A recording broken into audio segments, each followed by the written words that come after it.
तो जय हिंद आप सभी को। स्टार्ट करते हैं। नेक्स्ट सेल चैप्टर चल रहा है हमारा। सेल चैप्टर के अंदर हमने क्रोमोसोम तक पढ़ लिया है। अब पादप कोशिका क्या होती है, जंतु कोशिका क्या होती है, क्या इनमें अंतर है और क्या इनमें समानता है, वो हम लोग पढ़ने वाले हैं।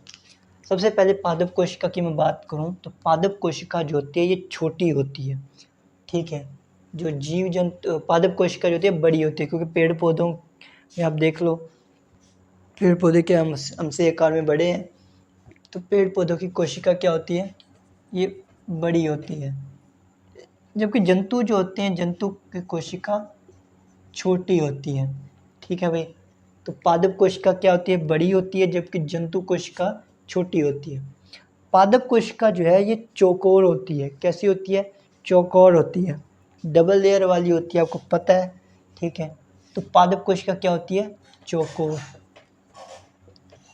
चौकोर होती है। जंतु कोशिका गोल होती है, ठीक है। जंतु कोशिका कैसी होती है? गोल होती है। पादप कोशिका के अंदर देखिए वैक्यूल्स दोनों में पाया जाता है। वैक्यूल्स जो आपको पता ही है कि आपको बताया भी था कि जल संग्रहण का काम कौन करता है, तो वैक्यूल्स करता है। तो वैक्यूल्स यानी कि रसगानी जो है वो दोनों में पाई जाती है। तो लेकिन पादपों की रसगानी जो, अब मुझे ये बताओ कि सबसे ज़्यादा पानी की ज़रूरत किसको होगी? पेड़ पौधों को होगी, ठीक है। सबसे ज़्यादा पानी किसको चाहिए? पेड़ पौधों को चाहिए। तो इनका वैक्यूल्स कैसा होगा? छोटा या बड़ा?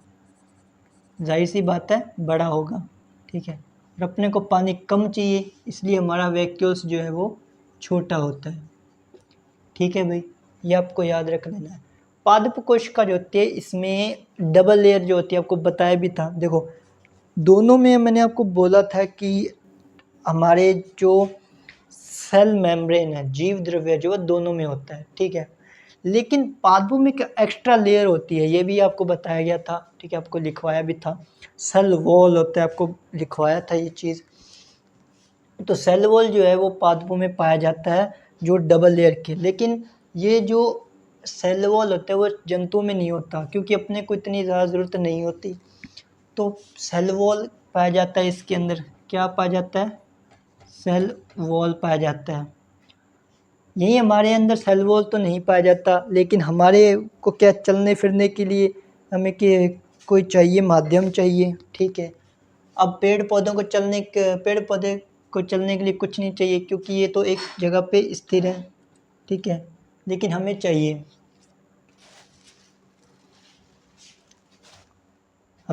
ठीक है। हमें से चलने के लिए हमें क्या चाहिए? तो हमें चलने के लिए एक सीलिया चाहिए, और हमें क्या चाहिए? फ्लैजेला चाहिए। सीलिया चाहिए और फ्लैजेला चाहिए। यहीं अगर मैं बात करूँ पेड़ पौधों की, तो पेड़ पौधों में और क्या पाया जाता है? पेड़ पौधे क्या खुद से खाना बनाते हैं, इसलिए इनके अंदर क्या, प्लास्टिड होता है। और प्लास्टिड में भी खाना कौन बनाता है? क्लोरोप्लास्ट बनाता है।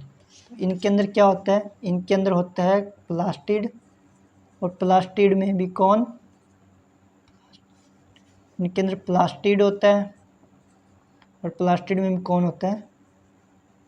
क्लोरोप्लास्ट, ठीक है, क्लोरोप्लास्ट। फिर मैंने एक बात बताई थी कि अपने अंदर अगर कि जंतु कोशिका जो होती है, इनके अंदर अगर कोई कोशिका मर जाए, मतलब कोई कोशिका डेड हो जाए, तो उसमें कोशिका को डाइजेस्ट करने का काम या कोशिका को जो साफ सफाई का काम कौन करता है?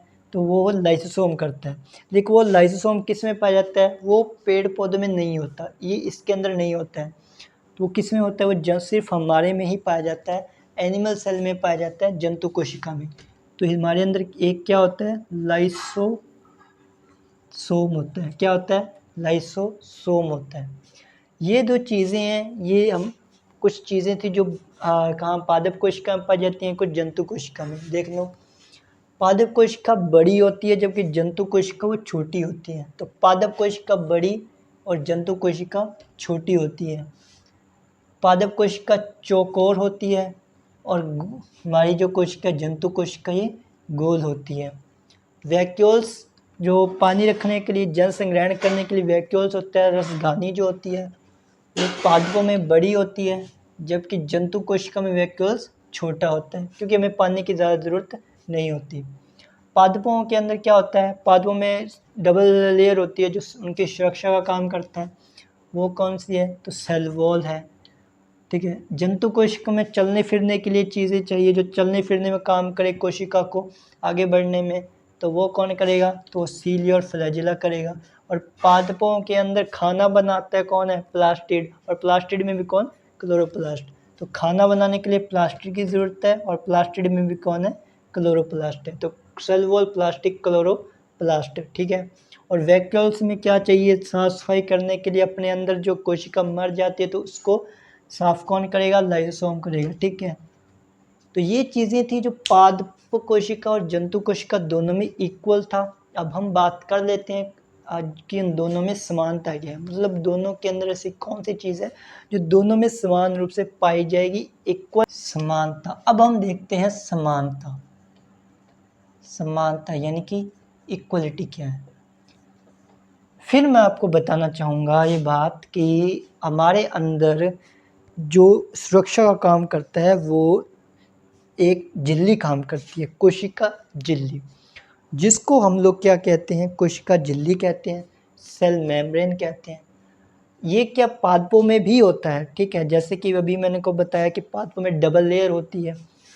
ठीक है, और बाहर की तरफ होता है सेल वॉल जो आपने छाल वगैरह देखी होगी पेड़ों की, और अंदर की तरफ होता है सेल मेम्ब्रेन यानी कि कोशिका झिल्ली।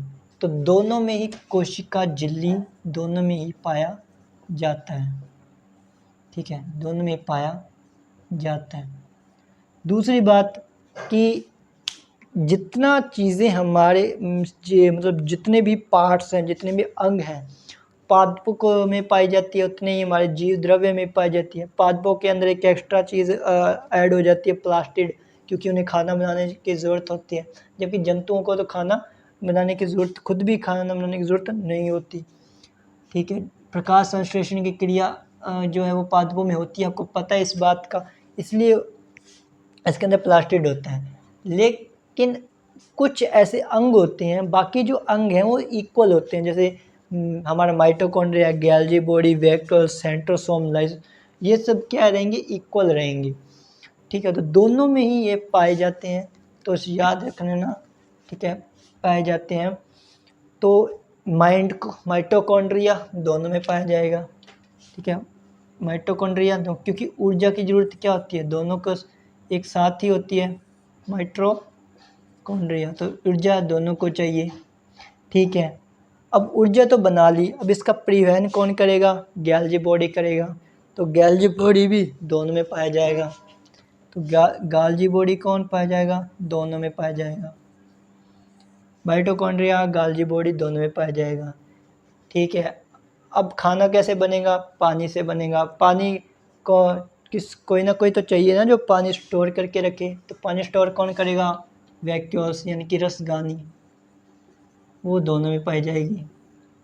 ठीक है, अब कोई कोशिका मर जाती है, कोई कोशिका टूट फूट जाती है, तो हमें नई कोशिका की ज़रूरत पड़ती है। कोई अगर पार्ट मान लो भी टूट गया, जैसे मान लो कि अच्छा मान लो गैल्जी बॉडी अगर, ठीक है, किसी ने गैल्जी बॉडी गड़बड़ कर दी, गैल्जी बॉडी को ही तो न्यूक्लियस ने तोड़ दिया, तो फिर नया गैल्जी बॉडी तो बनाना पड़ेगा।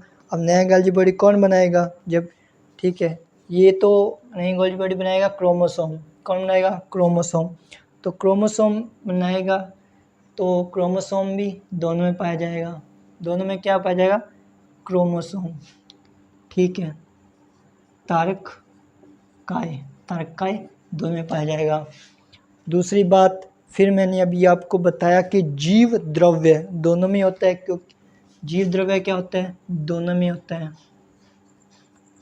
ठीक है, जीव द्रव्य दोनों में होता है। जीव द्रव्य और कोशिका अंगों की रक्षा करने के लिए खुद की, ठीक है, मजबूती चाहिए ना, क्योंकि ताकि वो दोनों आपस में टकराए ना। अगर दोनों झिल्लियाँ में आपस में टकरा गई तो पूरा कोशिका ही ख़त्म हो जाएगी। तो उसको टकराने से बचाने के लिए उसमें एक स्केलेटन होता है, स्केलेटन का काम करता है, जिसको हम बोलते हैं endoplasmic reticulum.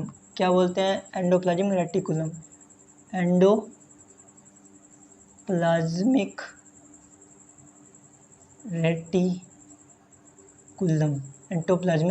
Reticulum, endoplasmic reticulum, ठीक है। ये माइनस में इसे लिखा है ताकि ये क्या जुड़ा हुआ है साथ में, तो दोनों ही पाया जाता है। कौन देगा कोशिका को?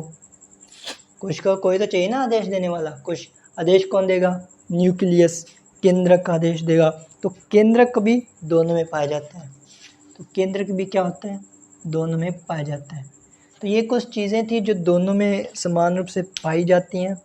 और एक और बात, प्रोटीन बनाने के लिए माइटोकॉन्ड्रिया प्रोटीन तो बनाता है, लेकिन बनाने के लिए क्या चाहिए उसको?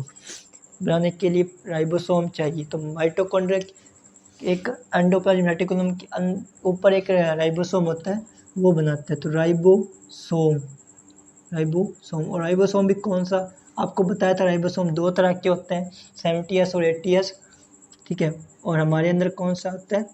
80S होता है। तो सबके ठीक है। तो ये कुछ चीज़ें थी, कुछ समानताएं देख ली हमने, और हमने बाकी नेक्स्ट में हम बात करेंगे DNA और RNA के बारे में, ठीक है। बाकी मिलते हैं नेक्स्ट क्लास में, तब तक के लिए जय हिंद।